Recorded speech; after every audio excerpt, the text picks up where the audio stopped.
الحمدللہ رب العالمین والصلاة والسلام علی سید المرسلین اما بعد فاعوذ باللہ من الشیطان الرجیم بسم اللہ الرحمن الرحیم الصلاة والسلام علیک یا رسول اللہ وعلی آلک واصحابک یا حبیب اللہ الصلاة والسلام علیک یا نبی اللہ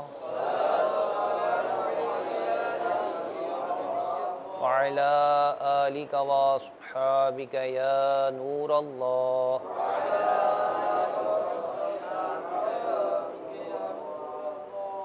میٹھے میٹھے اسلامی بھائیوں اور مدنی چینل کے ناظرین، سلسلہ دارالافتاء اہل سنت میں آپ کو مرحبا کہتے ہیں۔ الحمدللہ اس سلسلے میں کئی ہفتوں سے الحمدللہ عقائد کے اوپر الحمدللہ سوالات کا سلسلہ ہے، اور جہاں ایک مسلمان کو اپنے فرض علوم کی معلومات ضروری ہے، وہیں اس کے عقائد بھی درست ہونا ضروری ہے۔ تو الحمدللہ اللہ کے بارے میں کیا عقیدہ ہونا چاہیے، نبی پاک صلی اللہ علیہ وسلم کے بارے میں کیا عقیدہ ہونا چاہیے، فرشتوں کے بارے میں کیا عقیدہ ہونا چاہیے، آسمانی کتابوں کے بارے میں کیا عقیدہ ہونا چاہیے، اور پھر چونکہ اب یہ مبارک مہینہ چل رہا ہے، اور اس مہینے میں چونکہ ہم اسے ماہ معراج کہتے ہیں، اور الحمدللہ آج کا یہ جو خصوصی سلسلہ ہے اس میں عقائد معراج النبی صلی اللہ علیہ وسلم یہ کیا ہیں، اس سے متعلق لوگوں کے ذہنوں میں کافی سوالات ابھرتے ہیں۔ تو الحمدللہ ہمارے ساتھ دارالافتاء اہل سنت کے عالم بھی موجود ہیں، الحمدللہ دیگر اسلامی بھائی یہاں پر جامعہ کے موجود ہیں، تو ہم مل کر انشاءاللہ عز و جل اس موضوع سے متعلق انشاءاللہ عز و جل رہنمائی لیں گے۔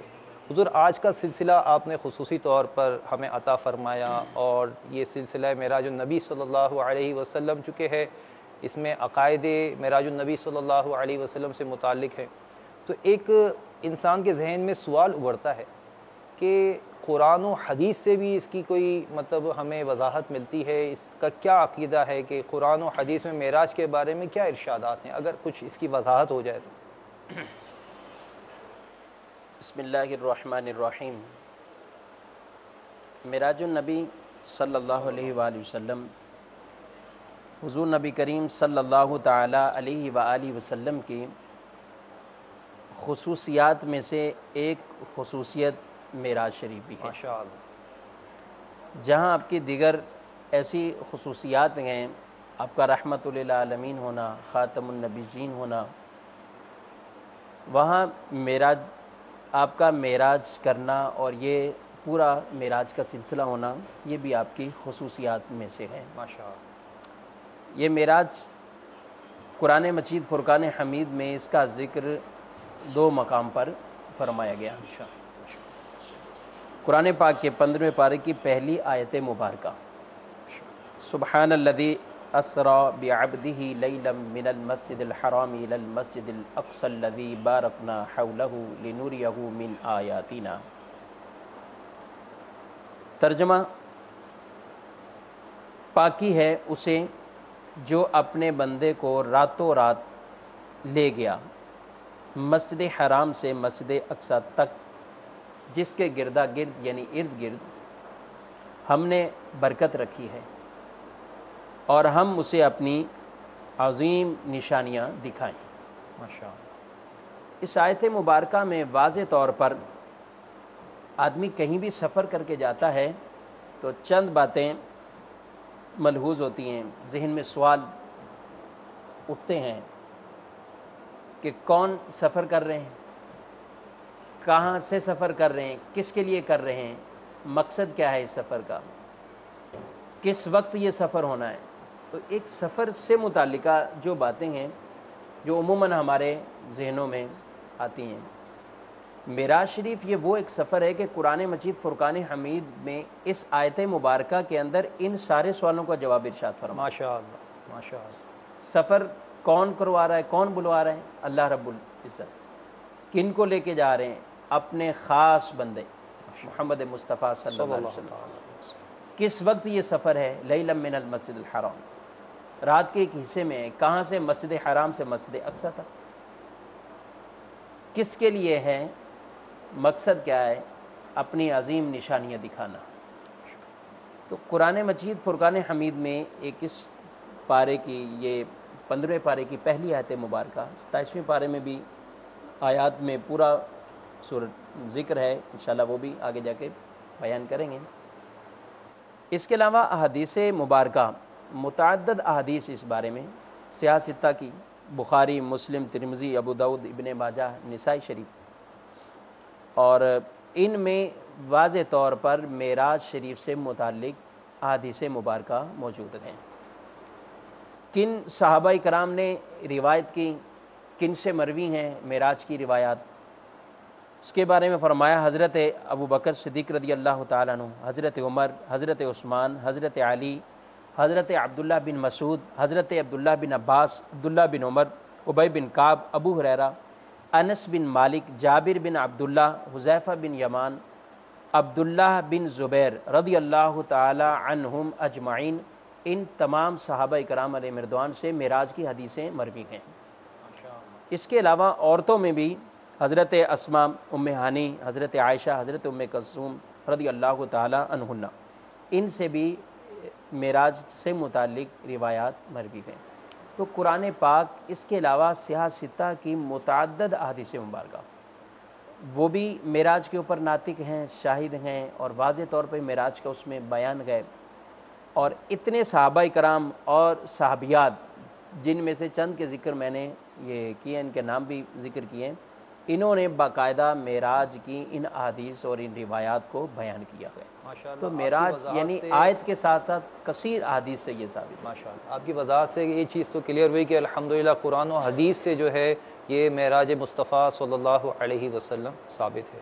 مدنی چینل کے ناظرین، آپ چونکہ اس سلسلے میں شریک ہیں اور ہم نے ناظرین کی کالز بھی لیتے ہیں، اس سلسلے سے متعلق اس ماشاءاللہ جو موضوع ہے معراج مصطفیٰ صلی اللہ علیہ وسلم سے متعلق، اگر آپ کے ذہن میں کوئی سوال ہے تو آپ اپنی کال بھی ریکارڈ کرا سکتے ہیں، ساتھ ساتھ اچھی نیتیں بھی شامل کر لیں کہ جب تک یہ سلسلہ ہو آپ اپنی نشست پر موجود رہیں، تاکہ اس میں عقائد کا بیان ہے، ہمارا عقیدہ کیا ہونا چاہیے معراج مصطفیٰ صلی اللہ علیہ وسلم میں، کیا ہماری سوچ ہونی چاہیے، پھر اس کو کیسے منانا چاہیے۔ آج بہت سارے سوالات لے کر ہم حاضر ہوئے ہیں، تو اگر آپ کانسنٹریٹ کے ساتھ، توجہ کے ساتھ بیٹھیں گے، ساتھ ہی ساتھ میں مشورہ دوں گا کہ ایک ڈائری اور قلم بھی لے لیجئے کہ جو یہاں پر حوالہ جات بتائے جائیں، قرآنی آیات بتائے جائیں، جو الحمدللہ عقائد بیان ہوں، اس میں سے کچھ نہ کچھ مدنی پھول آپ بھی اپنے جو ڈائری ہے یا جو پیڈ ہے اس پہ نوٹ کرنا شروع کر دیں۔ ایک مسلمان کا حضور یہ معراج کے بارے میں ماشاءاللہ آپ نے وضاحت تو کر دی، قرآن و حدیث سے ماشاءاللہ آپ نے کچھ وضاحت کی، کچھ انشاءاللہ اور سنتے ہیں آپ سے۔ ایک مسلمان کے دل میں عقیدہ کیا ہونا چاہیے؟ وہ کیا آپ اپنا عقیدہ رکھے کہ معراج کے بارے میں؟ دیکھیے معراج کے بارے میں اولاً یہ کہ یہ نبی کریم صلی اللہ علیہ وسلم کی خصوصیات میں سے ایک خصوصیت ہے، ماشاءاللہ، اور معراج مسجد حرام سے مسجد اقصی تک، وہاں سے ساتوں آسمان، عرش و کرسی، بلکہ بالائے عرش، رات کے ایک خفیف یعنی ہلکے سے تھوڑے سے حصے میں بیداری کی حالت میں جسم اور روح دونوں کے ساتھ آپ صلی اللہ تعالیٰ علیہ وآلہ وسلم تشریف لے گئے۔ ماشاءاللہ، تو یہ یوں سمجھیں کہ جسمانی اور روحانی دونوں معراج۔ جی ہاں، ماشاءاللہ، جسم اور یہ جو بنیادی پورا ایک عقیدہ کہتے ہیں کہ چند لفظوں میں وہ معراج کا عقیدہ کیا ہو۔ بعض اوقات آدمی اپنی مطلب عقل کے اس میں رکھ کے سوچتا ہے نا کہ وہ جسم کے ساتھ اتنا سفر اتنے مختصر وقت میں، تو اس حوالے سے میں نے کچھ سوالات یہ اس لیے آپ سے کیے کہ لوگوں کے ذہن میں سوالات ہوتے ہیں، جی، تو اس حوالے سے کچھ اور وضاحت اگر ہمیں ہو جائے۔ تو اس میں فرمایا کہ جو ایک مطلب عقیدہ ہے ہمارا اہل سنت کا، اور جس کو واضح طور پر عقیدہ معراج کے طور پر باقاعدہ صدر الشریعہ علیہ رحمہ نے بحر شیعت میں بھی اور دیگر کتب میں اس کو ذکر فرمایا کہ معراج جو ہے وہ ایک رات کے ایک خفیف سے وقت میں، اس ٹائم میں بیداری کی حالت میں جسم اور روح دونوں کے ساتھ ماشاءاللہ، مسجد اقصی سے مسجد حرام سے مسجد اقصی، اور پھر آگے ساتوں آسمان، اور پھر بالائے عرش، یہاں تک آپ صلی اللہ تعالیٰ علیہ وآلہ وسلم گئے، اور پھر وہ قرب کمال حاصل ہوا کہ کسی انسان، فرشتے، نبی، رسول کو بھی کبھی ایسا قرب نہ ہوا۔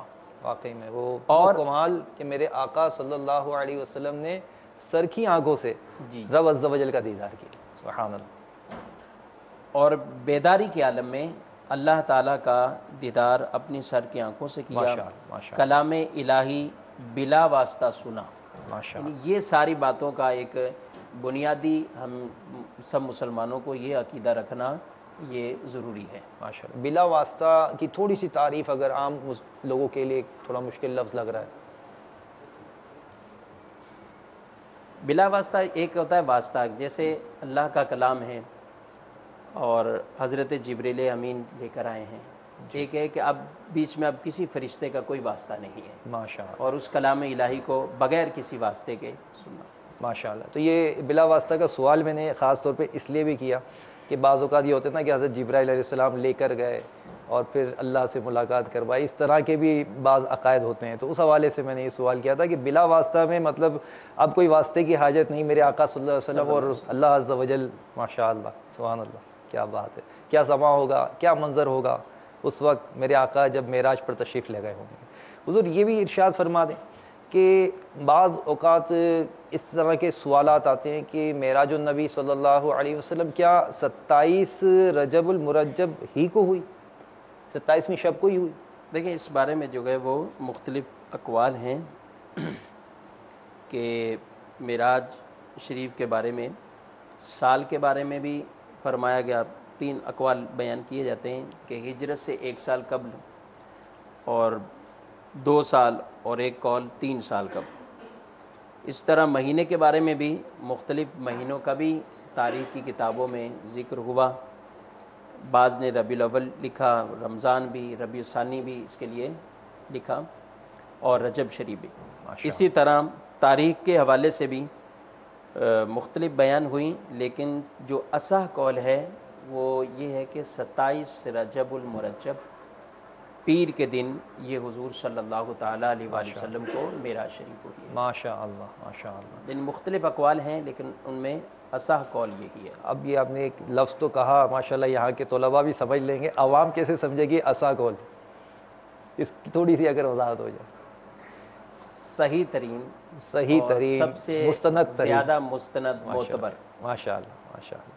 حضور یہ پھر اب 27ویں شب بھی آ جاتی ہے، اور الحمدللہ ہم نے دیکھا ہے سالہ سال سے کہ مساجد کے اوپر چراغا بھی کیا جاتا ہے اور لائٹنگ بھی لگائی جاتی ہے، روشنیاں کی جاتی ہیں، تو کیا ہمارے عقائد میں اس کی بھی کوئی گنجائش ہے؟ یہ کیوں کیا جاتا ہے؟ سب ایسا بھی سوال ہوتا ہے بعض اوقات۔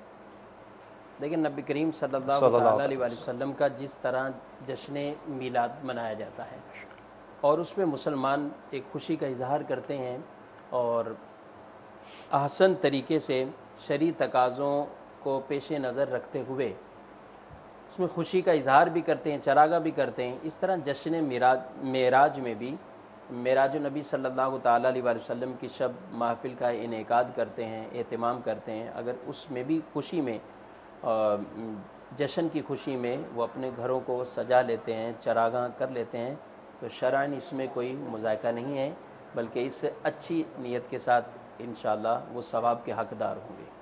ماشاءاللہ آپ نے اچھی وضاحت کی۔ اب اس میں یہ بھی چاہوں گا کہ اس میں اچھی نیت ہو، پھر کیا اچھی نیت شامل کی جا سکتی ہے؟ کیونکہ نیت جتنی اچھی ہوگی ثواب اتنا ہی بڑھ جائے گا، جتنی زیادہ نیتیں ہوں گی اتنا ثواب بڑھ جائے گا۔ تو اب یہ چراغا کر رہے ہیں تو کیا اس میں یہ نیت بھی شامل کی جا سکتی ہے کہ میں آج چراغا کر رہا ہوں، لوگ پوچھیں گے تو میں ان سے یہ کہوں گا کہ کیونکہ آج معراج مصطفیٰ صلی اللہ علیہ وسلم کی شب ہے اس لیے میں نے اپنے گھر میں چراغا کیا ہے، تو جی ہاں، یہ اس طرح کی نیت کرنا حضور صلی اللہ تعالیٰ علیہ وآلہ وسلم کے معراج کی خوشی میں، ماشاء اللہ، یہ ہم مسلمان ہیں، امتی ہیں، نبی کریم صلی اللہ علیہ وسلم کو چونکہ اس تاریخ پر معراج اور وہ اللہ کے عظیم انعامات و اکرام سے نوازا گیا، ماشاء اللہ، اور اللہ تبارک و تعالیٰ نے اپنا بیداری کے عالم میں دیدار حضور صلی اللہ علیہ وسلم نے کیا، اللہ تعالیٰ کا دیدار، ماشاء اللہ، تو یہ اس خوشی میں ہم مسلمان امتی جو ہیں وہ یہ جشن منا رہے ہیں، محفل کا اہتمام کرتے ہیں، چراغاں کرتے ہیں، جائز ہے ایسا کرنا۔ ماشاء اللہ۔ میٹھے میٹھے اسلامی بھائیوں اور مدنی چینل کے ناظرین، الحمدللہ دعوت اسلامی میں برسا برس سے، بلکہ معمولات اہل سنت سے ہے کہ الحمدللہ عز و جل معراج مصطفیٰ صلی اللہ علیہ وسلم کی یہ جو مبارک شب ہے، اس میں چراغاں بھی کیا جاتا ہے، اجتماع ذکر و نعت کا انعقاد بھی کیا جاتا ہے۔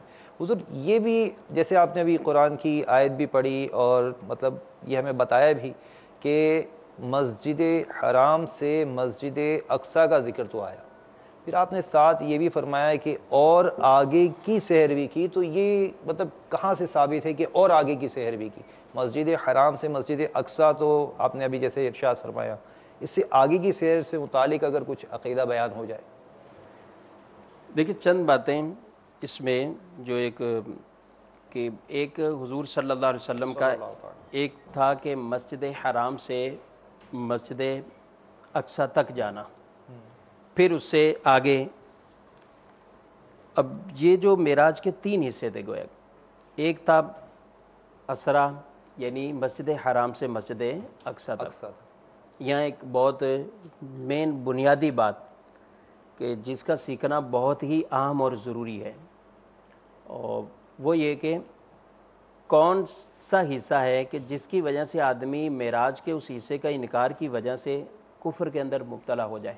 اچھا، معراج کے اس حصے کے انکار پر آدمی کافر بھی ہو جائے گا؟ جی، یہ یہ تو شروع میں شاید سوالات کے اندر بھی ہمارے پاس یہ سوال موجود ہے کہ معراج کا انکار کرنے والے کا کیا حکم ہے، تو اس میں یہ فرمایا گیا کہ 3 معراج کے یہ سٹیپ ہیں۔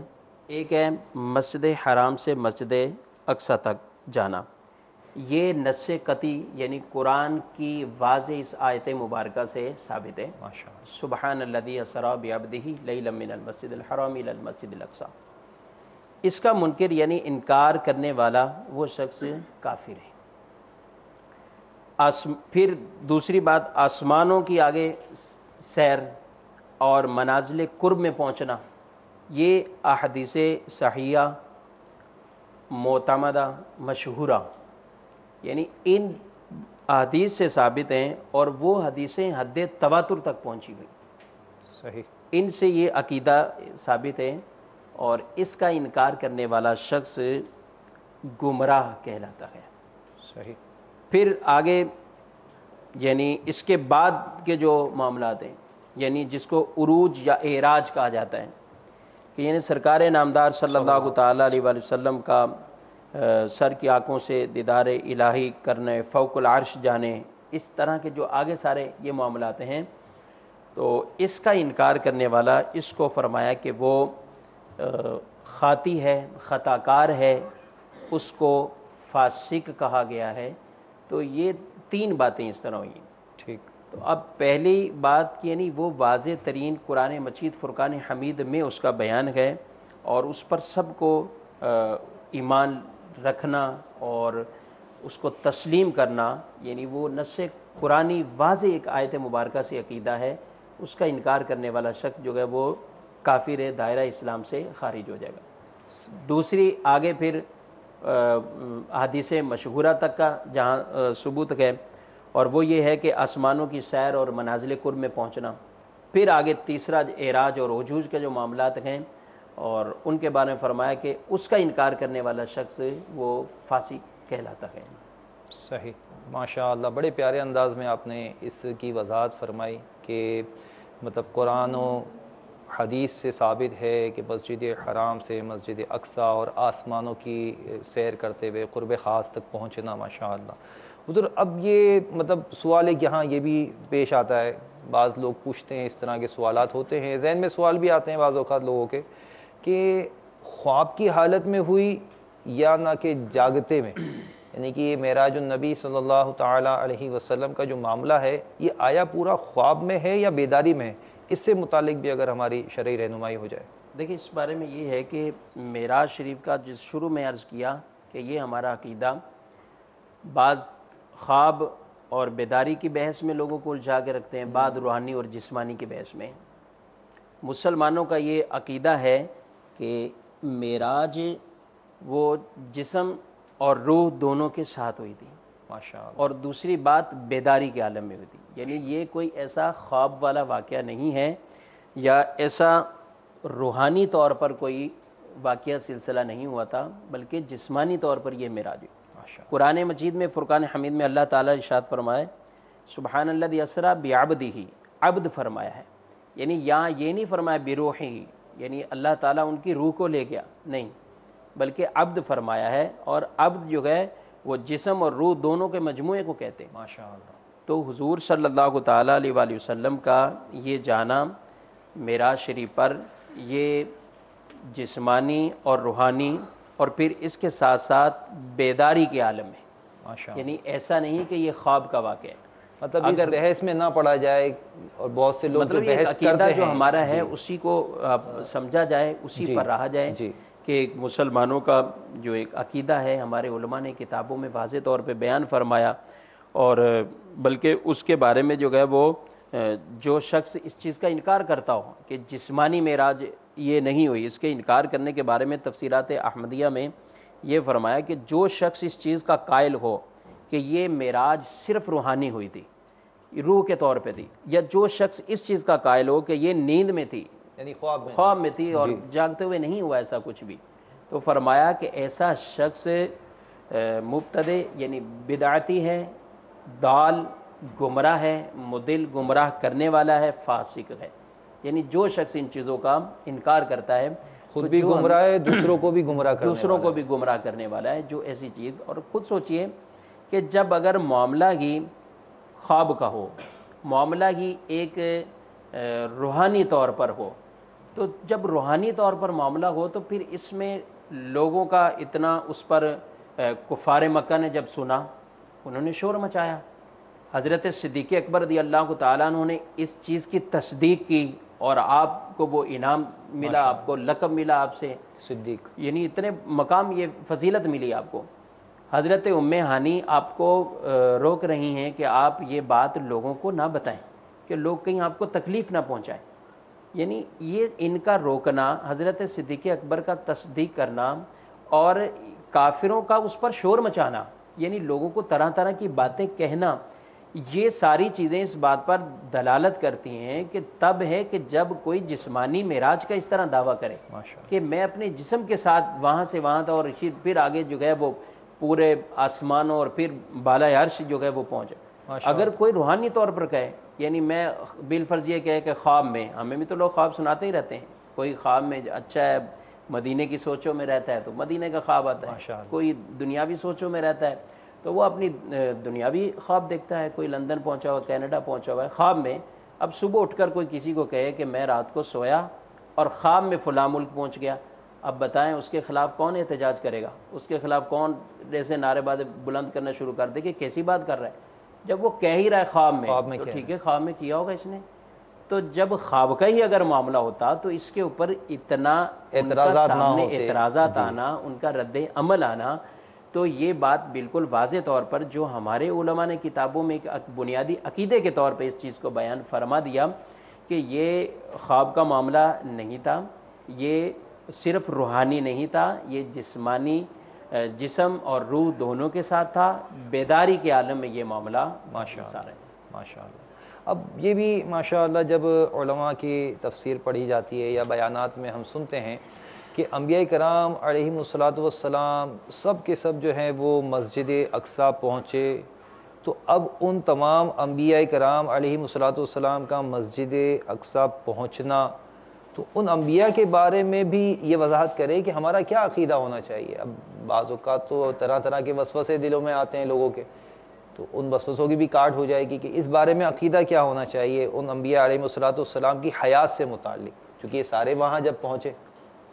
دیکھیں، یہ نبی کریم صلی اللہ تعالیٰ علیہ وآلہ وسلم کو جو معراج میں اعزازات اور اکرامات تھے، ان میں آپ کا یہ اعزاز اور یہ اکرام بھی کہ سارے انبیاء کو مسجد اقصیٰ میں جمع کیا گیا، سبحان اللہ، اور حضور صلی اللہ علیہ وسلم نے مصلی امامت پر ان تمام انبیاء کی امامت فرمائی، ماشاءاللہ، اور آپ امام الانبیاء ہیں۔ ماشاءاللہ، تو امامت فرمائی، نماز ہوئی، تو وہ سارے انبیاء بھی جسمانی طور پر وہاں موجود جی ہاں، یہ دیکھیں ہمارا یہ عقیدہ ہے انبیاء کرام علیہ السلام کے بارے میں کہ یہ اپنے قبروں میں حیات ہیں، یہ الحمدللہ، زندہ ہیں، ان کے بارے میں یہ عقیدہ رکھنا یہ ضروری ہے۔ اور یہ جہاں چاہیں، اللہ نے ان کو اتنی قدرت تصرف سے نوازا ہے، جہاں چاہیں اللہ کے اذن سے، حکم سے، وہ لمحہ بھر میں ایک چھوٹے سے ٹائم میں، چند سیکنڈوں میں، اور جہاں چاہیں اللہ کی دی ہوئی قدرت طاقت سے وہاں پہنچ سکتے ہیں، وہاں پہنچ سکتے ہیں اور ایک وقت میں کئی مقامات کئی پہ پہنچ سکتے مقامات ہیں۔ پہ۔ ماشاء اللہ، اب یہاں حدیث پاک میں یہ ارشاد فرمایا نبی کریم صلی اللہ علیہ وسلم سے جب سوال ہوا کسی بارے میں کہ آپ صلی اللہ علیہ وسلم کے صلی اللہ وصال کے بعد یہ ہمارا درود کیسے پیش کیا جائے گا اور یہ سب معاملہ، آپ علیہ السلام نے ارشاد فرمایا ان اللہ حرم علی الارض ان تاکل اجساد الانبیاء، ماشاء اللہ، اللہ تعالیٰ نے زمین پر اس چیز کو حرام کیا ہے کہ وہ نبیوں کے جسم کو کھائے۔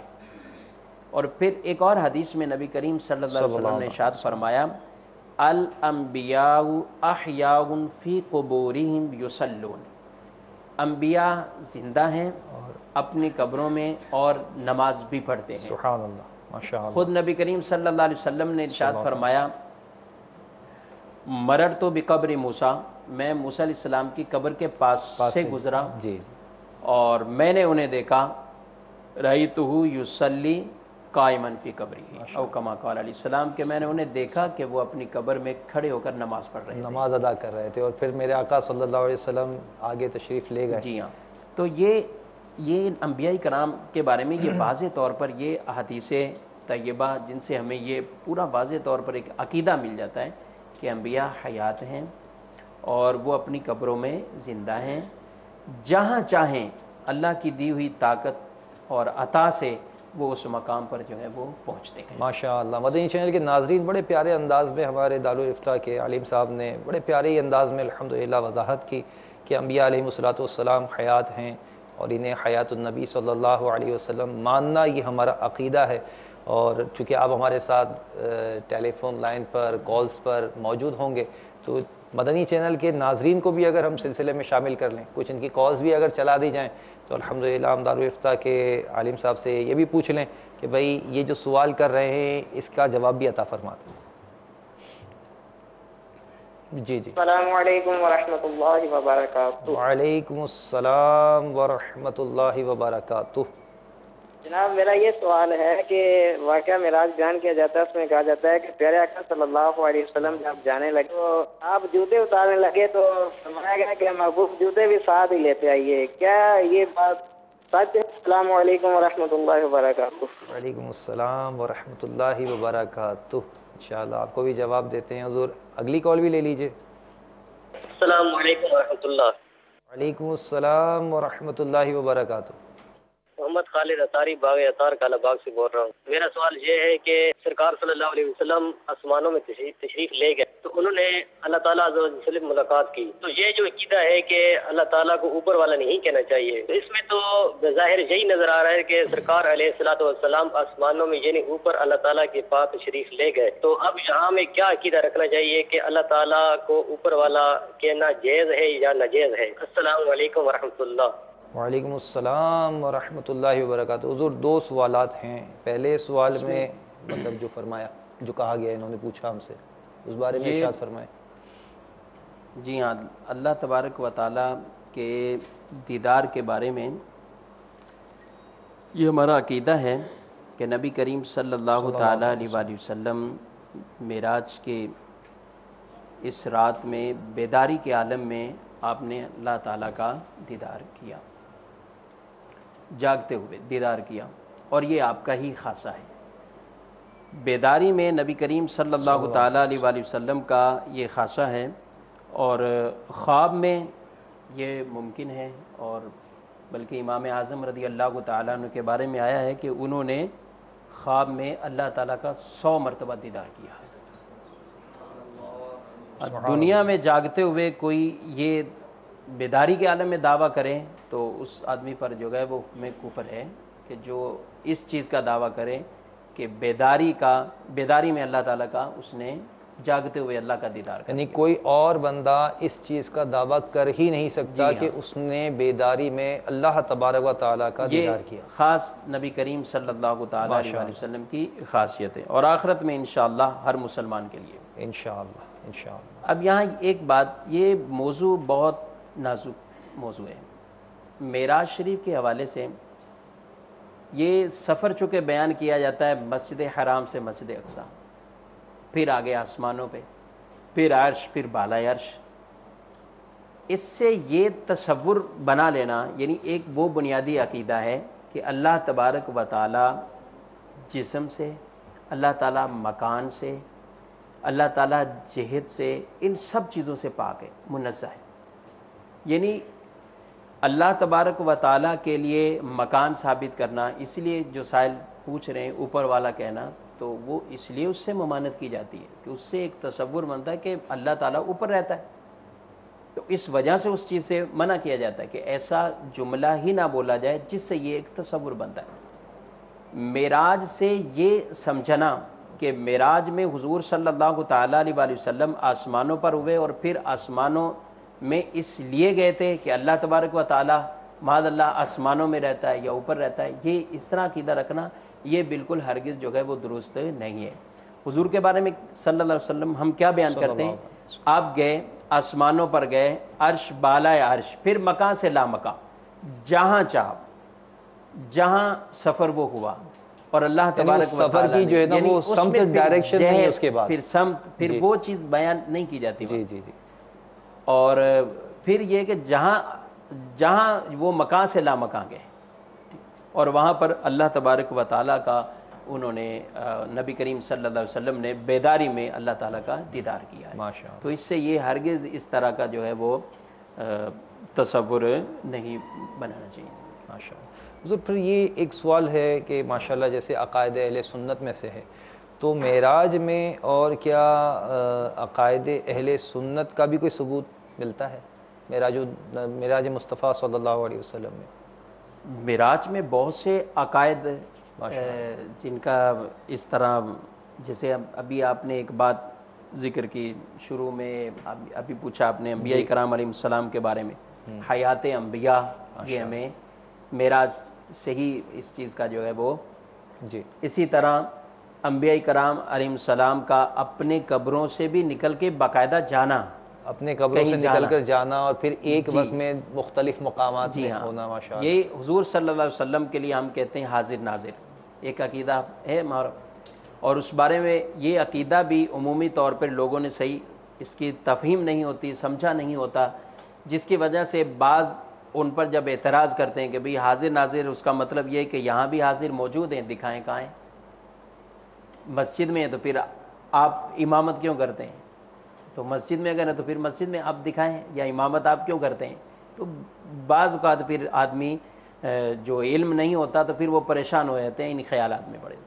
تو حاضر ناظر کا اصل عقیدہ ہی سمجھا نہیں، نہ اس کو بنیاد بنا کر اعتراض کیا جا رہا ہے۔ حاضر ناظر کا عقیدہ یہ ہے مسلمانوں کا کہ نبی کریم صلی اللہ علیہ وآلہ وسلم اپنے قبر مبارک میں آپ حیات ہیں، اور ساری کائنات کو آپ ملاحظہ فرما رہے ہیں، سبحان اللہ، اور اس طرح ملاحظہ فرما رہے ہیں جس طرح بآسانی آدمی اپنی ہتھیلی کو دیکھتا ہے، سبحان اللہ، ماشاء اللہ، اور کیا بات۔ اسی نگاہ نبوت سے سب کو دیکھ رہے ہیں، امتیوں کے اعمال کو بھی جانتے ہیں، اور جہاں آپ جانا چاہیں، جہاں جانا چاہیں، اللہ کی دی ہوئی طاقت سے آپ اپنے جسم مبارک کے ساتھ وہاں سفر کر کے بھی تشریف لے جا سکتے ہیں۔ سبحان اللہ، یعنی ہمارا یہ عقیدہ قطعاً نہیں ہے کہ ہر جگہ، ہر محفل، ہر مسجد میں، ہر وقت حضور صلی اللہ علیہ وسلم اپنے جسم کے ساتھ تشریف فرماتے ہیں، ایسا عقیدہ نہیں ہے۔ عقیدہ یہ ہے کہ آپ قبر انور میں حیات ہیں اور ساری کائنات کو ملاحظہ فرما رہے ہیں، جہاں جانا چاہیں، ایک وقت میں متعدد مقام پر جانا چاہیں، اللہ کی دی ہوئی طاقت اور قدرت سے آپ وہاں تشریف لے کے جا سکتے ہیں۔ ماشاءاللہ، جس طرح منکر نکیرین کے دیکھیں، کتنے لوگ دنیا بھر میں مدفون ہوتے ہیں، وہ قبر کے اندر ان سے سوالات کرتے ہیں۔ ملک الموت کو دیکھیں، کتنی روحیں ایک وقت میں بیک وقت جو ہے وہ قبض کی جاتی ہے اور وہ کرتے ہیں. اور ملک اپنا قبر کے اندر جو سوالات ہوں گے اس میں یہ سوال بھی تو ہے جی میرے آقا کا رخ انور دکھایا جائے گا تو دنیا بھر میں نہ جانے کہاں کہاں وہ جب قبر میں پہنچتے ایک وقت میں کتنے ہی مردے اترتے ہوں گے اور ان کو جب رخ انور دکھایا جاتا ہوگا. جی ہاں. تو یہ آپ نے بڑی پیاری وضاحت کی اور عقائد اہل سنت بھی یہاں الحمدللہ وضاحت ہو گئی کہ ہمارا یہ عقیدہ ہے کہ اللہ تعالیٰ کی عطا سے. لفظ بڑا پیارا ہے, سمجھنے میں تھوڑا سا اس میں تکلیف ہو جاتی ہے بعضوں کو. اللہ کی دی ہوئی قدرت طاقت یہی سمجھیں, کیونکہ اللہ کے بعض بہت جو ہے نا وہ اپنے آپ کو زیادہ پڑھا لکھا سمجھنے کی وجہ سے وہ دوسروں کو کہتے نہیں, آپ اگر یہ عقیدہ حضور کے بارے میں رکھ رہے ہیں, یہ اللہ کے بارے میں بھی یہی ہے, تو یہ تو شرک والا معاملہ ہے. تو جب اتنی واضح بات کر دی, واضح فرق والی بات کر دی, اللہ کی دی ہوئی طاقت, اللہ کسی کا محتاج اللہ نہیں, کی عطا سے اللہ کسی کا محتاج نہیں ہے. صحیح. اور حضور صلی اللہ علیہ وسلم وہ اللہ کے محتاج ہیں. اللہ کی دی ہوئی طاقت سے وہ یہ تصرفات سارے انبیاء کے اللہ کی دی ہوئی طاقتوں سے اور اللہ کی دی ہوئی عطاؤں سے یہ معاملات ہیں. تو یہ حاضر ناظر کا ایک ہمارا یہ بھی حیات نبی یہ بھی. اسی طرح ساتھ حضرت موسیٰ علیہ السلام کا اس بارے میں بھی مدد فرمانا. وہ کیسے کہ جب حضور صلی اللہ علیہ وسلم 50 نمازیں لے کر آئے تو آپ نے عرض کی کہ آپ اس میں تخفیف کروائیں امت کے لیے. تو آپ پھر عرض لے کر گئے, پھر 5 کم, پھر 5 کم, پھر 5 کم, بالآخر 5 رہ گئی. تو یہ جو حضرت موسیٰ علیہ السلام وسیلہ بنے, یا غور کریں وہ کہ جو جن کا عقیدہ یہ ہے کہ مرنے کے بعد کوئی کسی طرح کا کوئی نفع کسی کو نہیں پہنچا سکتے, کوئی کچھ بھی نہیں کر سکتے, نہ کوئی وسیلہ بن سکتے, نہ کسی کی مدد وہ کر سکتے ہیں. تو دن بھر میں مسلمان جو 5 نمازیں پڑھتا ہے, یہ موسیٰ علیہ السلام کی اس مدد اور وسیلے سے یہ 5 ہوئی. سبحان اللہ, ماشاء اللہ. تو یعنی یہ بھی بات ہمیں اس واقعہ معراج سے جو ہے وہ سمجھ میں آتی ہے. ماشاء اللہ, بڑے پیارے انداز سے آپ نے یہ وضاحت بھی کر دی کہ بھائی 5 نمازیں تو پڑھتے ہیں, تو 50 جو ہے وہ فرض ہوئیں اور 5 رہ گئیں, تو کتنا وسیلہ. اور میرے آقا صلی اللہ علیہ وسلم کا آنا, اور اتنی مرتبہ حضرت موسیٰ علیہ السلام کا میرے آقا کی آنکھوں کا دیدار کرنا کہ بھائی وہ رب کا دیدار کر کے آ رہے ہیں, موسیٰ علیہ السلام آپ کا دیدار کر رہے ہیں. بہرحال اس میں کافی واقعات ملتے ہیں, علماء بہت ماشاءاللہ اچھے انداز میں بیانات بھی فرماتے ہیں. تو مدنی چینل کے ناظرین بڑے ہی پیارے انداز میں ہمارے دارالفتاء کے عالم صاحب جو ہے وہ بیان فرما رہے ہیں. آپ واقع معراج سے متعلق الحمدللہ کیا عقیدہ ہونا چاہیے اس کے مدنی پھول سن رہے ہیں. پھر اہل سنت والجماعت, اہل سنت جماعت کے الحمدللہ عز و جل اہل سنت کے جو عقائد ہیں وہ کیا ہیں, کیا ہونے چاہیے.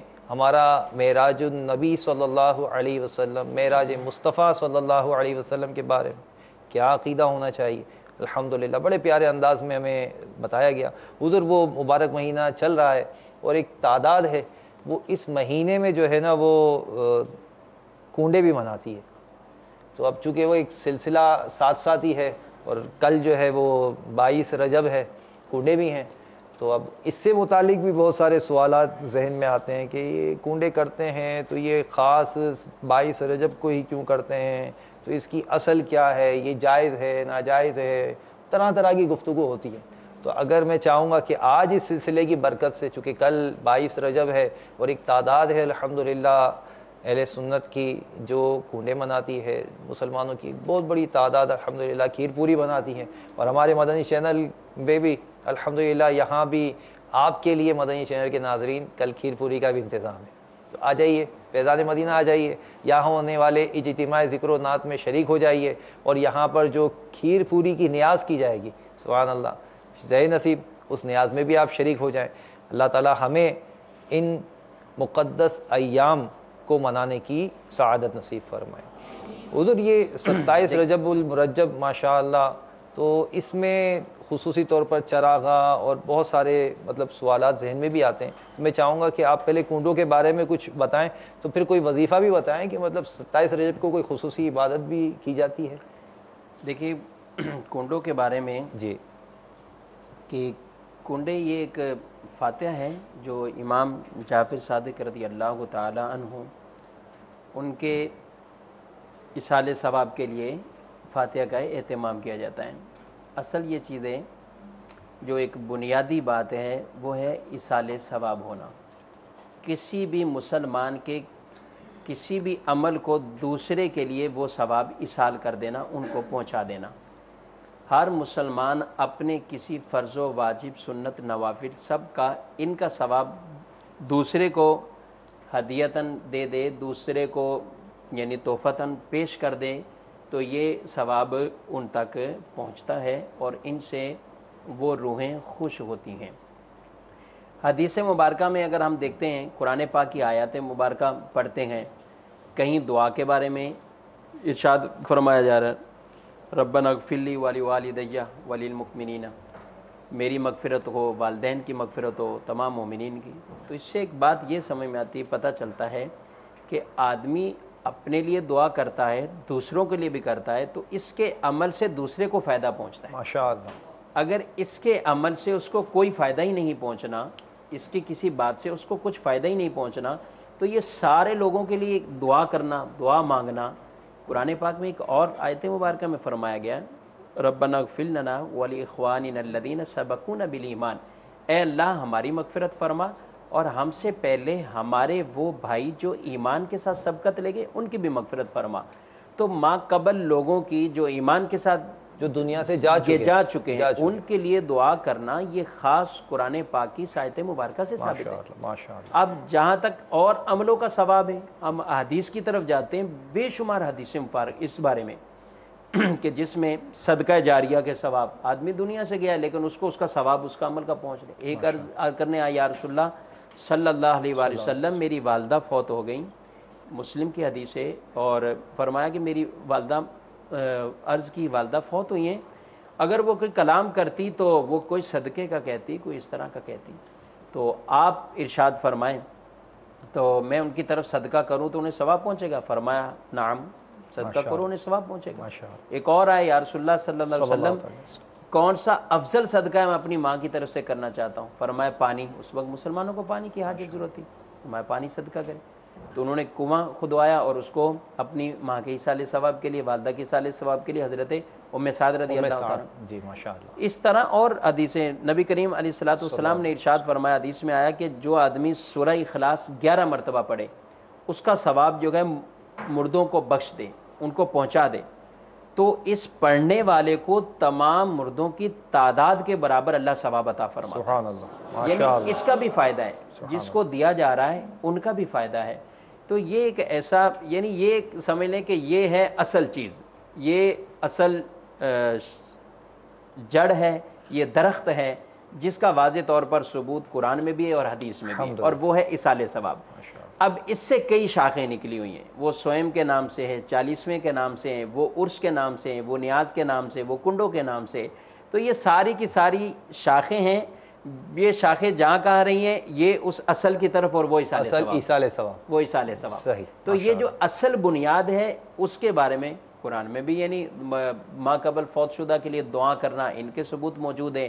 حدیث میں ایصال کرنے کے یہ صورتیں جو ہے وہ موجود ہیں. فرمایا، اور روایتوں میں فرمایا گیا کسی کو آدمی بخشتے ہیں، ہم اپنے مرحومین کے لیے بھی جو ایصال ثواب کرتے ہیں وہ قبروں میں بڑے خوش ہوتے ہیں. اس کے پاس والا قبر والا جس کو ایسا تحفہ نہیں ملا ہوتا وہ غمگین ہوتا ہے، مجھے نہیں تحفہ آیا، اور یہ بڑا خوش ہوتا ہے جس آدمی کو اس کے عزیز و اقارب کوئی بھی اس کو جو ہے وہ ایصال ثواب کرتے ہیں. ماشاءاللہ. تو یہ ہے اصل چیز ایصال ثواب. ایصال ثواب چونکہ واضح طور پر شریعت میں ان واضح دلائل کے ساتھ ثابت ہے، اور اسی کی یہ مختلف شاخیں ہیں، اور لہذا کنڈے کرنا بھی جائز گئے. اور ایصال ثواب جائز ہے، آپ نے ماشاءاللہ بڑی اچھی وضاحت کی. اب وہ بعض کہتے ہیں کہ امام جعفر صادق رضی اللہ تعالیٰ عنہ کے آپ کنڈے بناتے ہیں تو اس میں وہ تو 15 تاریخ تھی ان کی، تو آپ 22 تاریخ کو کرتے ہیں، تو پھر ایسے کو کیا جواب ہونا چاہیے؟ دیکھیں، اولاً یہ ہے ایصال ثواب کے لیے ایک یہ ہے کہ کوئی تاریخ ایسی ہوتی جو مسلمانوں میں رائج ہوتی ہے. معراج کے بارے میں اتنی متعدد تاریخیں بتائیں آپ کہ یہ تاریخیں اس طرح تاریخ کے حوالے سے اختلافات موجود ہوتے ہیں. ایک وہ دن ہوتا ہے کہ جو باقاعدہ مسلمانوں میں رائج ہو جاتا ہے. ہم نے خود میلاد شریف ہیں تو امیر اہل سنت دامت برکاتہم العالیہ نے خود میلاد کے حوالے سے بھی جو متعدد تاریخیں بیان فرمائی. لیکن ایک وہ کہ جس پہ مسلمانوں کا قدیم زمانے سے عمل شروع ہو جاتا ہے. تو یہ امام جعفر صادق رضی اللہ تعالیٰ عنہ ان کے کنڈوں کے اوپر بھی یہ کنڈوں کی جو فاتحہ ہے یہ 22 رجب المرجب کو منائی جاتی ہے اور کی جاتی ہے. اس کے لیے کسی وقت کا یعنی اصال ثواب کے لیے کہ خاص اسی دن ہونا ضروری ہے ایسا کچھ بھی نہیں. اس لیے کوئی اور ٹائم میں کوئی کرتا ہے تو اس میں بھی شرعن کوئی ممانت والی تو یہ اس کو تو مخصوص کنڈوں میں بھی تو ہونا چاہیے نا, مطلب ایک برتن مٹی کا ہو وہ ضروری ہے, کچھ ایسا ہے یہ لوگوں کے اندر کانسیپٹ ہے.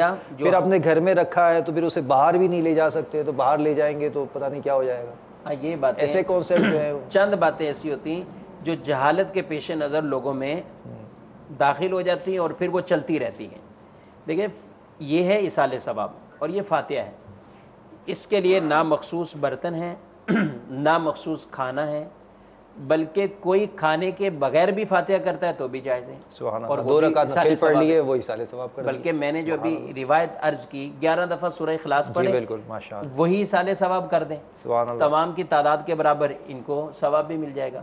تو فاتحہ کے لیے ہمارا اہل سنت کا واضح عقیدہ ہے کہ اس کے لیے نہ تو کھانے کی حاجت ہے, نہ کھانا سامنے ہونا موجود ہے, نہ مخصوص کھانا ہونا ضروری ہے, نہ مخصوص برتنوں میں ہونا یہ ضروری ہے, نہ مخصوص جگہ پر بیٹھ کر اس کو کھانا یہ ضروری ہے. یعنی ان میں سے کوئی چیز بھی ضروری نہیں ہے. جو ان کو شرعن ضروری سمجھتا ہو تو وہ تو خود ہی آدمی جو ہے وہ ایک غلط چیز کا اپنے اوپر لازم کر رہا ہے, اور شریعت نے جس چیز کو واجب لازم قرار نہیں دیا وہ اس کو لازم سمجھ رہا ہے, یہ اس کی جہالت ہے. لیکن شریعت میں اس کی اصل نہیں ہے کہ مخصوص ہی میں فاتحہ ہوگی بقیہ میں نہیں ہوگی. ہاں کوئی مخصوص میں دیتا ہے بالفرض. امام جعفر صادق رضی اللہ تعالیٰ عنہ کے کنڈوں میں کھیر بنائی جاتی ہے, پوری بانٹی جاتی ہے.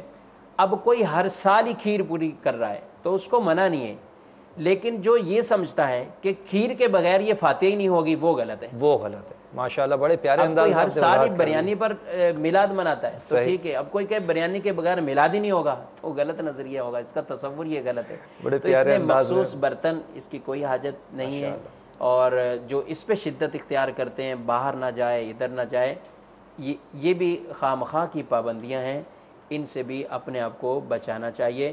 بلکہ اس پابندی کو لوگوں کے ذہنوں میں تصور توڑنے کے لیے قصدن کچھ چیزیں نکال کر پڑوسیوں میں بانٹ دیں تاکہ جتنے لوگ دیکھنے والے ان کو ہی پتہ چلے کہ یہ کوئی ایسی پابندی نہیں ہے کہ جس کا اعتبار کیا جائے. بھائی آپ سب کر سکتے ہیں کنڈے, ضروری نہیں ہے آپ اپنے گھر میں ہی دعوت کریں, سب کو بلائیں. آپ تھوڑے سے کنڈوں میں یا جو چیز آپ فاتحہ دینا چاہتے ہیں اس کو بنائیے, اور اپنے اڑوس پڑوس میں جس طرح ہمارے دارالافتاء کے عالم صاحب نے فرمایا کہ اپنے اطراف کے لوگوں میں بھی بھیجیں تاکہ ان کو بھی اویئرنیس ہو کہ ایسا نہیں ہے کہ گھر سے باہر نہیں نکال سکتے. چلے اس کا ایک اور اچھا انداز بھی آپ کو دکھا دیں. کل جو ہے انشاءاللہ عز و جل آپ لائیو یہ پورا سلسلہ جب دیکھیں گے تو بہت سارے اور بھی مسکنسیپشن یعنی جو غلط فہمیاں ہیں وہ دور ہو جائیں گی, اور یہ ایک وضاحت الحمدللہ مدنی چینل پر بار بار کی جاتی ہے, بار بار ہمیں سمجھایا جاتا ہے کہ یہ سب ایصال ثواب کے ذریعے ہیں. آپ فاتحہ پڑھ لیجئے, آپ سورہ اخلاص پڑھ لیجئے, نوافل پڑھ لیجئے, کچھ قرآن پڑھ لیجئے, آپ کوئی نیکی کر لیجئے, ان سب کو ایصال ثواب کر سکتے ہیں. تو حضور ایک بات یہ بھی ارشاد فرمائیں کہ ایصال ثواب تو مطلب اب معین دن کرنے سے متعلق بھی آپ نے الحمدللہ بڑے اچھے مدنی پھول ہمیں ارشاد فرمائے. اب یہاں پر جیسے ہم خاص معراج مصطفیٰ صلی اللہ علیہ وسلم سے متعلق سلسلہ کر رہے ہیں, اس میں عقائد کیا ہونے چاہیے. چلیں اب عقیدہ بھی ماشاءاللہ مضبوط ہو گیا ہوگا کافی اسلامی بھائیوں کا. مزید اگر کوئی سوال کرنا چاہے اور ابھی آج اس کے ذہن میں یہ بات آ گئی, انہوں نے اپنے کسی عزیز کو بتایا کہ میں نے تو مدنی چینل پہ ماشاءاللہ اتنا پیارے انداز میں یہ عقیدہ سیکھا ہے, اور اب وہ ہم سے رابطہ کرنا چاہے تو کیا کریں؟ جی ہاں, الحمدللہ دعوت اسلامی کے یہ ہمیں دارالفتاء اہل سنت ماشاءاللہ, اور اس کے لیے دارالفتاء اہل سنت میں بھی تشریف لائیں ماشاءاللہ. جن کو میسر ہو وہ جن شہروں میں دارالفتاء موجود گئے اس میں مربوط رہیں, ماشاءاللہ, اس سے ملے رہیں. اور اگر بآسانی وہاں جانا ممکن نہیں ہے تو فون اٹھائیں, دار مدنی چینل پر جو ہے وہ اس کا نمبر ماشاءاللہ آپ کو ٹکر جو ہے وہ نیچے چل رہا ہوگا مدنی چینل کے ناظرین. آپ وہ پرچی جو نمبر دیا جا رہا ہے اس نمبر پہ کال کر کے الحمدللہ عز و جل آپ اپنا سوال معلوم کر سکتے ہیں, آپ یہ بھی ذہن میں رکھیں کہ دارالفتہ اہل سنت جو ہے یہ الحمدللہ صرف باب المدینہ کے ہی نمبر نہیں بلکہ دیگر ممالک کے نمبروں پر بھی آپ الحمدللہ زبیر کال کر سکتے ہیں. یہ ہمیں مدنی چینل پہ دکھائے بھی جاتے ہیں. بیرون ملک کے لیے بھی جو نمبر ہیں وہ بھی موجود ہوں گے. آپ ہماری ویب سائٹ پہ وزٹ کریں اور وہاں الحمدللہ ifta@dawat-islami.net پر آپ اپنا مسئلہ بھی بھیج سکتے ہیں. الحمدللہ darulifta@dawat-islami.net darulifta@dawat-islami.net پر آپ ای میل کریں, اپنا مسئلہ ہمیں بھیج سکتے ہیں. الحمدللہ عز و جل آپ کے مسئلے کے انشاءاللہ آپ کو تشفی کا جواب ملے گا انشاءاللہ عز و جل, اور آپ انشاءاللہ مطمئن ہو جائیں گے کہ کس انداز سے جو ہے وہ الحمدللہ ہمارا دارالفتہ اہل سنت یہ پیارے انداز سے وضاحت کرتے ہیں, پھر دلائل بھی پیش کرتے ہیں الحمدللہ عز و جل. حضور ماشاءاللہ ابھی مجھے بتایا جا رہا ہے الحمدللہ کہ باب المدینہ میں دارالفتہ کی ایک اور شاخ کا افتتاح ہے انشاءاللہ کل بعد نماز ظہر. اقصی مسجد یہ باب المدینہ کا ایک علاقہ ہے, صدر, یہ مشہور جگہ ہے کافی, اور وہاں پر انشاءاللہ عز و جل کل جو ہے انشاءاللہ عز و جل یہ دارالفتہ اہل سنت کی ایک اور شاخ کا افتتاح ہے. تو آپ اگر وہاں اطراف میں ہوں تو آپ آ جائیے, کل ظہر کی نماز وہاں پر ادا فرمائیے انشاءاللہ عز و جل. وہاں دارالفتہ کے مفتی صاحب انشاءاللہ تشریف لائیں گے اور وہ انشاءاللہ اس شاخ کا افتتاح فرمائیں گے. میرے میٹھے اور پیارے اسلامی بھائیوں, عام طور سے مطلب عبادت کا بھی ذہن ہوتا ہے نا کہ چلو بڑی رات آئی ہے, کچھ عبادت کر لیں, کوئی نوافل پڑھ لیں. پھر وہ بعض لوگ جو ہے وہ پرچے بھی بانٹتے ہیں, بعض جگہوں پر جو ہے وہ اسلامی بھائی جو ہے وہ ایک دوسرے کو SMS بھی کرتے ہیں کہ بھئی یہ پڑھ لیں. تو الحمدللہ میرے شیخ طریقت امیر سنت نے اپنا رسالہ کفن کی واپسی اس کے صفحہ نمبر 10 پر ماشاءاللہ ایک روایت نقل کی ہے, تو میں چاہوں گا کہ اس میں اس کو پڑھ کے سنا دوں تاکہ مدنی چینل کے ناظرین, اب چونکہ معراج مصطفیٰ صلی اللہ علیہ وسلم کی ماشاءاللہ عقیدے کی وضاحت بھی ہوئی, تو انشاءاللہ اس رات کو منائیں گے بھی انشاءاللہ, اچھے انداز میں منائیں گے, عبادت میں گزاریں گے انشاءاللہ. تو رجب میں ایک رات ہے جس میں نیک اعمال کرنے والے کو 100 برس کی نیکیوں کا ثواب ہے, اور وہ رجب کی 27ویں شب ہے, جو اس میں 12 رکعت اس طرح پڑھے کہ ہر رکعت میں سورہ فاتحہ اور کوئی سی ایک سورت, اور ہر 2 رکعت پر التحیات پڑھے, اور 12 پوری ہونے پر سلام پھیرے. اس کے بعد 100 بار یہ پڑھے سبحان اللہ والحمد للہ ولا الہ الا اللہ واللہ اکبر. استغفار 100 بار اور درود شریف 100 بار پڑھے, اور اپنی دنیا اور آخرت سے جس چیز کی چاہے دعا مانگے, اور صبح کو روزہ رکھے تو اللہ تعالیٰ اس کی سب دعائیں قبول فرمائے سوائے اس دعا کے جو گناہ کے لیے ہو. تو میرے میٹھے میٹھے اسلامی بھائیوں اور مدنی چینل کے ناظرین, یہ مبارک رات آنے والی ہے, اس مبارک رات کو بالکل غفلت میں نہ گزاریں, بلکہ میں تو مشورہ دوں گا آپ کو کہ دعوت اسلامی کے مدنی قافلوں کے مسافر بن جائیے, چونکہ یہ جو مدنی قافلے سفر کر کے دیگر ممالک میں, دیگر شہروں میں, دیگر قصبوں میں جاتے ہیں الحمدللہ, وہاں پر بھی اسلامی بھائی اس طرح بڑی راتیں مناتے ہیں. تو آپ دعوت اسلامی کے قافلے میں سفر کیجئے اور یہاں فیضان مدینہ آ جائیں, یہاں پر اجتماع ذکر و نعت ہوتا ہے, اور الحمدللہ باپا کی شفقتیں اور برکتیں الحمدللہ یہ ظاہر ہیں کہ اتنا بڑا اجتماع ہوتا ہے, اور پھر الحمدللہ سب کو سحری کا بھی انتظام ہوتا ہے. آپ روزہ بھی رکھیے گا, چونکہ اس مبارک دن کے روزے کی بھی بڑی فضیلت آئی ہے کہ 27 رجب کی عظمتوں کے کیا کہنے, کہ اس تاریخ میں ہمارے پیارے نبی صلی اللہ علیہ وسلم کو معراج شریف کا عظیم معجزہ عطا ہوا, اور چنانچہ 27ویں رجب شریف کے روزے کی فضیلت میں آتا ہے کہ جسے سلمان فارسی رضی اللہ تعالی عنہ سے مروی کیا گیا کہ اللہ عز و جل کے محبوب صلی اللہ علیہ وسلم کا فرمان ذیشان ہے, رجب میں ایک دن اور ایک رات ہے, جو اس دن روزہ رکھے اور رات کو قیام یعنی عبادت کرے تو گویا اس نے 100 سال کے روزے رکھے, 100 برس کی شب بیداری کی, اور یہ رجب کی 27 تاریخ ہے. صلو علی الحبیب صلی اللہ تعالی علی محمد صلی اللہ علیہ وسلم. حضور ہمارا یہ سلسلہ ماشاءاللہ معراج مصطفیٰ صلی اللہ علیہ وسلم سے متعلق ہے, اس میں مزید آپ کے ذہن میں کچھ اگر وضاحتیں ہوں تو میں چاہوں گا وہ کریں، تاکہ ہمارے مدنی چینل کے ناظرین وہ مزید وضاحت سن لیں، جو اب ہمارے سلسلے میں شامل ہوئے، جنہوں نے اب اپنا مدنی چینل آن کیا، تو اس کا ایک نچوڑ لب لباب کچھ اگر آپ کی طرف سے بیان ہو جائے۔ دیکھیں اس میں ایک تو قرآن پاک سے مسجد حرام سے مسجد اقصی تک، جی، اس سے آگے بھی کیا کیا معاملات ہوئے، چند باتیں علماء نے ایک جگہ یکجا کر کے جمع کی کہ یہ ساری کی ساری صحیح اور معتمد احادیث سے ثابت ہیں، یعنی اگر ان واقعات میں جائیں تو وہ بہت کثیر ہو جائیں گے۔ جیسے فرمایا حضرت جبریل امین کا براق لے کر بارگاہ رسالت میں انتہائی ادب و احترام کے ساتھ حاضر ہونا۔ ماشاء اللہ۔ یہ یہاں پر ایک نزہۃ القاری میں بہت مفتی شریف الحق امجدی علیہ رحمہ نے بہت پیاری بات لکھی۔ آپ لکھتے ہیں کہ حضرت جبریل کئی انبیاء کے پاس آپ حاضر ہوئے، جاتے رہے، کہتے ہیں فرماتے ہیں کہ ان کی تعداد چند ملتی، حضرت آدم علیہ السلام کے پاس 12 مرتبہ، حضرت ادریس علیہ السلام کے پاس 4 مرتبہ، حضرت نوح علیہ السلام کے پاس 50 دفعہ، عیسیٰ علیہ السلام کے پاس 10 دفعہ، حضرت یعقوب علیہ السلام ان کے پاس 4 مرتبہ، حضرت ایوب علیہ السلام کے پاس 3 مرتبہ۔ تو یہ تعداد چند مطلب ملتی۔ آپ لکھتے ہیں نبی کریم صلی اللہ تعالیٰ علیہ وآلہ وسلم کی بارگاہ میں حضرت جبریل 24,000 مرتبہ حاضر ہوئے ہیں۔ سبحان زندگی میں اللہ، 24,000 مرتبہ، یعنی مختلف مقامات پر 24,000 مرتبہ آپ بارگاہ رسالت میں حاضر ہوئے ہیں۔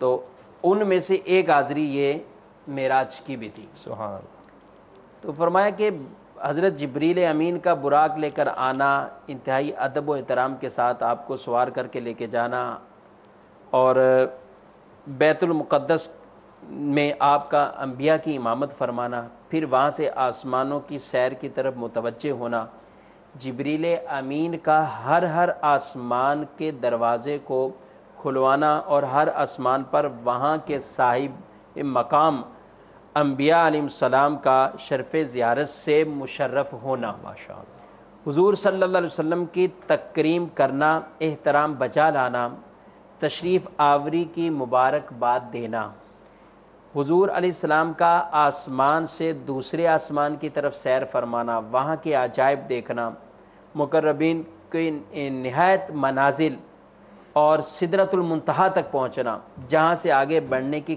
کسی فرشتہ مقرب کو بھی جو ہے وہ مجال نہیں، جبریل امین کا وہاں معذرت کر کے رک جانا، پھر آپ صلی اللہ علیہ وسلم کا مقام قرب خاص میں ترقیاں فرمانا، قرب اعلیٰ میں پہنچنا، جس کے تصور سے ہمارے ذہن، دماغ، اوہام، وہم، فکریں یہ سب عاجز ہیں، پھر وہاں پر اللہ کے خاص یعنی رحمت اور کرم کا جو ہے وہ وارد ہونا، انعامت الہیہ اور خصائص عام سے نبی کریم صلی اللہ علیہ وسلم کا سرفراز ہونا، فرمایا جانا، اور پھر امت کے لیے نماز فرض ہونا، حضور کا شفاعت فرمانا، جنت دوزخ دیکھنا، پھر اپنی جگہ واپس تشریف لانا، اس واقعے کی خبر وہ کفار کو سنانا، ان کا اس پر شور مچانا، بیت المقدس کی عمارت کے حال پوچھنا، ملک شام جانے والے قافلوں کی کیفیتیں حضور سے پوچھنا اور حضور کا ان کو بتانا، قافلوں کے جو احوال آپ نے بتائے اس قافلے کا ان کے مطابق آنا، یہ ساری چیزیں صحیح اور معتبر حدیثوں سے ثابت ہیں۔ الحمدللہ۔ یعنی یہ جو بھی میں نے یہ 15-20 چیزیں ذکر کی، گنی شمار کی، خزائن العرفان میں مفتی نعیم الدین مراد آبادی علیہ رحمہ انہوں نے ان کو بیان کیا، بحر شیعت میں بھی مختلف انداز میں یہ چیزیں بیان ہوئی۔ تو یہ ایک چیز ہے، اس کے پیچھے پوری روایات، واقعات، احادیث ہیں، اور تفصیل سے یہ باتیں موجود ہیں کہ نبی کریم صلی اللہ علیہ وسلم کا یہ معراج شریف کا سفر فرمانا، یہ آپ کے جسم کے ساتھ جسمانی طور پر یہ سفر تھا، اور پھر اللہ کا دیدار کرنا، یہ بیداری کی حالت میں آپ صلی اللہ علیہ وسلم نے اللہ کا دیدار کیا، اور اس خصوصیت سے آپ سرفراز فرمائے گئے۔ ماشاءاللہ میٹھے میٹھے اسلامی بھائیوں اور مدنی چینل کے ناظرین، ماشاءاللہ ہمارا یہ سلسلہ دارالافتاء اہل سنت، الحمدللہ اس میں اب جو سلسلے ہیں چند ہفتوں سے الحمدللہ عز و جل عقائد سے متعلق ہمیں الحمدللہ وضاحت کی جا رہی ہے، اور بڑے ہی پیارے انداز میں عقائد کے بارے میں ہمیں بتایا جا رہا ہے کہ ایک مسلمان کا کیا عقیدہ ہونا چاہیے اور اسے اپنے عقیدے کی کس طرح سے حفاظت کرنی چاہیے۔ میرے میٹھے اور پیارے اسلامی بھائیوں، ماشاءاللہ آئندہ سلسلہ جب ہوگا تو اس میں بھی انشاءاللہ عز و جل آپ کو انشاءاللہ عز و جل عقائد کی انشاءاللہ عز و جل ایک اور عقیدے کی وضاحت کی جائے گی، ایک اور عقیدے کے بارے میں مدنی پھول ملیں گے انشاءاللہ، دارالافتاء کے علماء ہمارے ساتھ ہوں گے انشاءاللہ، ان کی برکتیں ہم حاصل کریں گے، چونکہ اب مبارک مہینہ بھی آنے والا ہے، اور وہ مبارک مہینہ رمضان المبارک کا ہے۔ ایک بہت بڑی تعداد اس کو روزوں کے بارے میں کیا عقیدہ ہونا چاہیے اور رمضان کا کیا انداز ہونا چاہیے، ان کے مسائل، الحمدللہ یہ ساری وضاحتیں انشاءاللہ ہمارے اس سلسلے دارالافتاء اہل سنت میں وقتاً فوقتاً انشاءاللہ آپ کو ملیں گی۔ آپ دعوت اسلامی کے اس چینل، مدنی چینل، جو کہ خاص طور پر نیکی کی دعوت عام کرنے کی نیت سے الحمدللہ قائم کیا گیا، الحمدللہ دنیا بھر کے مسلمانوں میں نیکی کی دعوت عام ہو رہی ہے، غیر مسلموں کو دین کی دعوت پیش کی جا رہی ہے، دعوت اسلامی کے مدنی قافلے سفر کر رہے ہیں، الحمدللہ دارالافتاء اہل سنت کے قیام ہو رہے ہیں، الحمدللہ اس انداز سے امت کی خیر خواہی کی جا رہی ہے۔ تو آپ بھی دعوت اسلامی کے مدنی ماحول سے وابستہ ہو جائیے اور اس کے تمام سلسلوں میں شریک رہیے۔ انشاءاللہ جب آپ دعوت اسلامی کے مدنی چینل کو دیکھتے رہیں گے، اس کے سلسلوں کو دیکھتے رہیں گے، تو انشاءاللہ علم دین کا ایک بہت بڑا خزانہ آپ کے ہاتھ آئے گا۔ اور یاد رکھیں کہ علم دین سیکھنے کا ایک بہترین ذریعہ یہ اس دور میں مدنی چینل کو دیکھنا بھی ہے۔ آپ روزانہ نیت کر لیجئے کہ کچھ نہ کچھ وقت یہ مدنی چینل پر بالکل کانسنٹریٹ کے ساتھ، بالکل توجہ کے ساتھ بیٹھیں اور دیکھیں کہ اس مدنی چینل میں الحمدللہ کس انداز سے ہمارے عقائد و اعمال کی اصلاح ہو رہی ہے۔ اللہ تعالی ہمیں اسی انداز پر مدنی چینل دیکھتے رہنے، اور ہمارا یہ جو پورا عملہ ہے الحمدللہ، جو ہماری پوری مجلس ہے جس طرح سے کوششیں کر رہی ہے، اللہ تعالی ہم سب کو اخلاص اور استقامت عطا فرمائے۔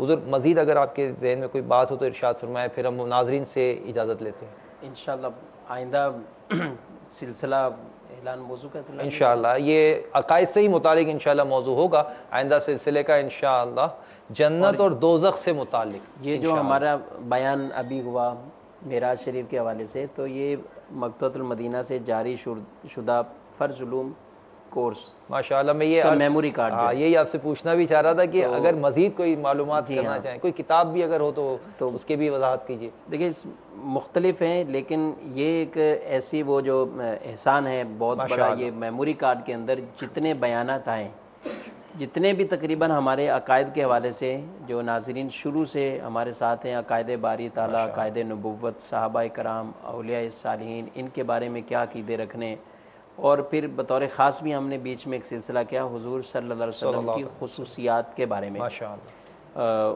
وہ بھی۔ تو اس طرح ان کا مجموعہ اگر کوئی ان کو سننا چاہے تو آڈیو صورت میں میموری کارڈ یہ ہمارے پاس فرض علوم کورس، فرض علوم کورس، فرض علوم کورس کے نام سے الحمدللہ یہ ڈی وی ڈی مدنی مرکز نے بھی جاری کی ہے، اور ساتھ ساتھ میموری کارڈ بھی ہے۔ اب اگر موبائل فون یوز کرنے والے ہیں یا اپنے لیپ ٹاپ پر، کمپیوٹر پر سننا چاہتے ہیں تو اسے ڈاؤن لوڈ بھی کر سکتے ہیں، اس کا ایک میموری کارڈ مکتبے سے حاصل کریں، مکتبۃ المدینہ سے انشاءاللہ عز و جل یہ طلب فرمائیں، آپ کو ملے گا انشاءاللہ عز و جل، اللہ نے چاہا تو، اور اسے سنیں، جس میں 45 آئی تھنک میرے خیال میں 45 بیانات ہیں جس کو ماشاءاللہ ترتیب دیا گیا ہے۔ روزانہ اگر آپ توجہ کے ساتھ، کنسنٹریٹ کے ساتھ ایک بیان بھی سنیں تو یوں سمجھیں کہ آپ 1.5 ماہ تک ایک بہت اچھا علم کا ذخیرہ حاصل کر سکتے ہیں۔ اللہ تعالی ہمیں عمل کی توفیق عطا فرمائے، اسی طرح دعوت اسلامی کے مدنی ماحول میں استقامت عطا فرمائے۔ مدنی چینل دیکھتے رہیے۔ صلو علی الحبیب صلی اللہ تعالی علی محمد صلی اللہ علیہ وسلم۔